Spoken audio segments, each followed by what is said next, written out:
Hello, I'm James Cridland, the radio futurologist, and every week or so I write a newsletter all about international radio trends and all that.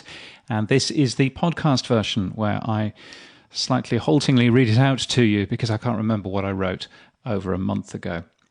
This is called The Curious Case of the Radio Station That Broke People's Cars. And if you were reading the newsletter version, you'd have seen a picture inside my car in an underground car park, which I call my soundproof studio, because it is. It's a wonderful place. It's a quiet underground car park which is out of the sun with 5 bars of 5G signal. Very good. Sadly, though, you can't keep the air conditioning on in the car because then it gets far too loud. But apart from that, it's very good. Anyway, what is it that I wrote about? I said, sometimes radio simplicity is to its benefit.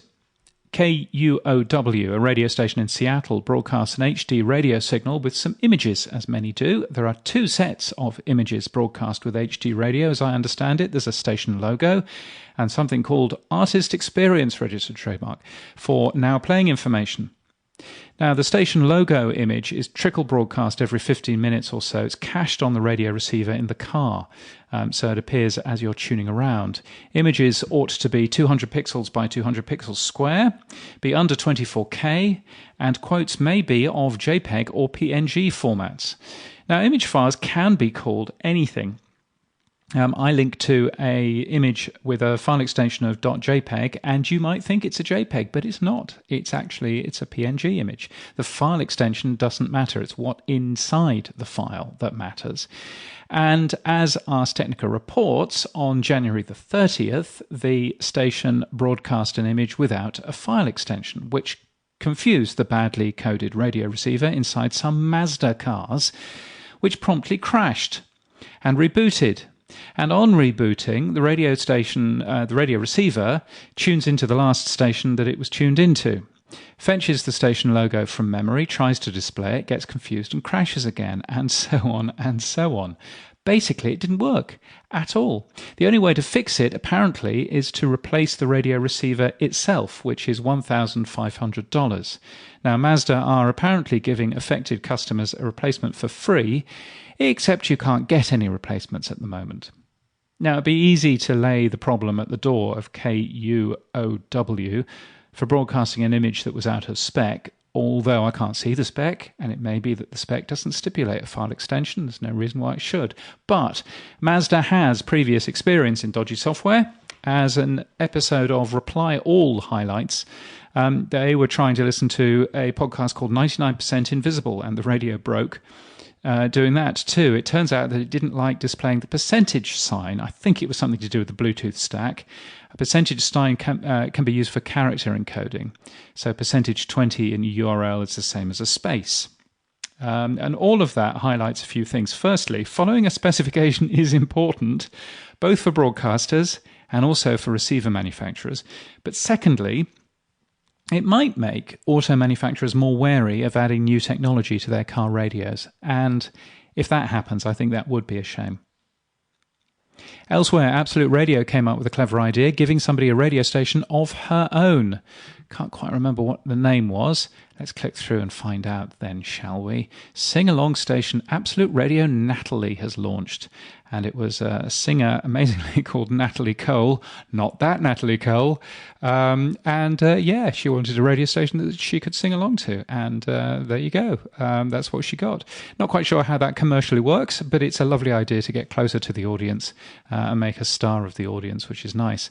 Meanwhile, Virgin Radio UK hasn't been airing commercials in its breakfast show for the last 3 years, but it's just started doing so.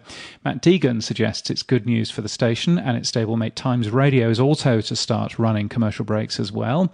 Matt also posts the start of Chris Evans' show, which, sounds much like the lazy, awful, self-indulgent show that Chris was doing towards the end of his previous tenure on Virgin Radio. It's really quite awful. You should go and have a listen. Almost as awful as Lisa Tarbuck from last week. Still, at least Evans didn't make the same mistake that Bloomberg made on February the 4th. Bloomberg ended up tweeting out on February the 4th, not just tweeting out, but actually sticking in their terminals, on February the 4th, Russia invades Ukraine. Now, we know that that's happened now, but certainly on February the 4th, it most certainly hadn't. Slightly embarrassing. Now, I was on 3RRR recently. Is it 3RRR or 3RRI? It must be 3RRR. It's a radio station in Victoria somewhere. I was about 24 minutes in talking about Joe Rogan and podcasting in general. I say 24 minutes in. That's 24 minutes in of the link that you can't follow because this is a podcast. But anyway, I've also recently been on ABC Radio discussing radio in the car and the worrying trends for European radio manufacturers to remove AM. Probably fine in Europe, but not so fine when the same equipment gets sold in Australia. Much of regional Australia relies on AM rather than on anything else. And I made the same point on ABC Radio Brisbane with Steve Austin. I was also on Fourth Estate on 2SER, which is a radio station in Sydney, and other commercial radio stations. The programme, not the radio station, obviously. And once more, I was talking about Joe Rogan and podcasting. It was delightful to talk about Joe Rogan, and delightful that I won't have to anymore. Launched last week, as I recorded this, the World Radio Alliance, a global group of radio trade bodies. This is a really good idea. So it includes Australia's CRA, it includes the UK's Radio Centre. Radio really needs to be pulling its global weight in the face of significant lobbying from Spotify and YouTube. It's great to see the World Radio Alliance being launched, so hurrah for them.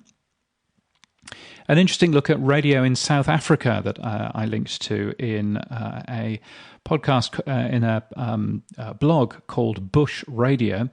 The number of community radio stations in the country is quite something in South Africa, and it must be terribly frustrating for the commercial radio companies there to be so restricted by the regulator in terms of ownership. If you're a private radio company in South Africa, and I think I've got this right, you're allowed to own 4 radio stations, 2 on FM, 2 on AM. That's it. That's all you're allowed to own. It must be so frustrating. Finally, radio is in everything, even a valve radio in the door of a fridge, which I link to. From 1957, the Dutch company Philips, with a tagline on the top saying, "Even America doesn't have this yet." It's possibly a good reason why America didn't bother putting a hot valve into the door of something that's made to keep something cold. Anyway, there you go. You'll find the link for that in the newsletter, james.crid.land. Thank you to Richard Hilton, James Masterton and Brunn Audio Consulting for your ongoing support of this newsletter and this podcast. I'm very grateful to you. If you'd like to support my work in any way, you can buy me a coffee.